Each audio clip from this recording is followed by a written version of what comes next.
Thank you to everybody for joining us on short notice. Last week was incredibly difficult. 5 years ago, New York State passed a law requiring MTA to implement congestion pricing in Manhattan. We entered the federal government's value pricing tolling program, the so-called VPPP, and for the past 1,800 days, staff at the MTA and our partners at New York City DOT and New York State DOT have been working with the feds to take all the steps required to implement this groundbreaking program. As I've said before, the governor plays on a statewide and national field, and sometimes that means we don't look at things exactly the same.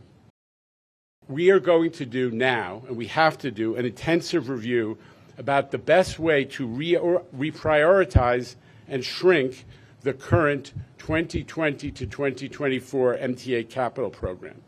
This is not something we do lightly, but we simply cannot award contracts without dedicated funding in place. As part of this reordering, we have to prioritize the state of good repair work that assures the safety of our transit system. This is the basic stuff to make sure that the system doesn't fall apart.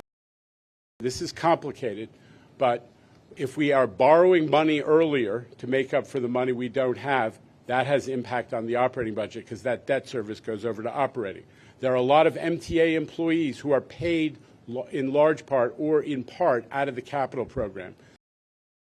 And let me tell you, the priority is throughout that we're going to fight like hell to make sure we don't have to reduce service. That has been an area of incredible progress in the last couple of years.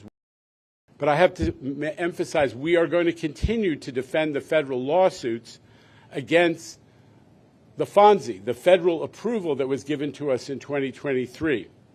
And also we're going to continue to defend all the other claims that have been set forth in the various lawsuits. And just a few points of light in a challenging moment. Last Wednesday, in the middle of all the noise, we carried more than 4 million people on the subways, as we have done routinely for many months.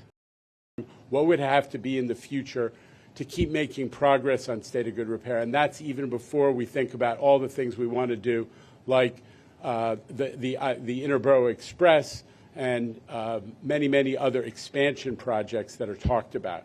So we got a tall order, and we're behind the 8 ball right now, and that's why we're taking these, frankly, very serious steps to carve up the capital program and make sure we don't let the system fall into disrepair back into the 70s, 80s.